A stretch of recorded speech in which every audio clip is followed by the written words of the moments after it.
Ang Tranvia na naging public transport sa Maynila bago sumiklab ang World War II, muling binuhay at ngayon pinipilahan.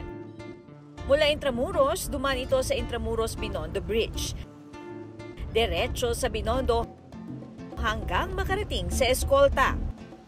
Nakasakay nga ako ngayon dito sa Tranvia at mula yan sa Intramuros sa Maynila patungo sa Escolta naman sa Maynila. Libreng makakasakay dito sa mga weekends ng buwan ng Pebrero mula 10 a.m. hanggang 6 p.m. Ginagawa raw nila ito para maipakita sa publiko yung pagkakahalintulad ng Intramuros at Escolta sa Maynila in terms of arts and culture. 20 to 30 minutes ang biyahe kaya talagang ma-enjoy ang view. It's one of the ways for you to know about its culture here in Intramuros and as well as the whole of the city of Manila.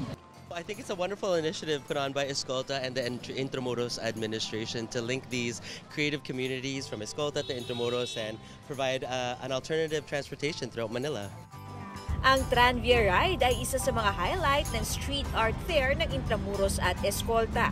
We aim to connect the bridge of Intramuros and Escolta through contemporary art.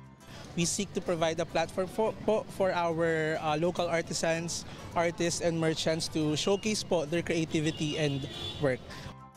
Isa sa makikita sa trade fair na ito ay ang iba't ibang mga mosaic portraits. Tulad na lamang ng mosaic portrait ni Dr. Jose Rizal at ng ilang mga beauty queen. Kakaiba raw ito dahil gawa sa mga plastic bricks ang mga mosaic portraits na ito.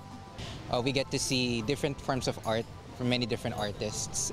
Lahat po nung gawa nila, any form of art is gawa pa rin po ng kamay ng mga talentadong Pinoy.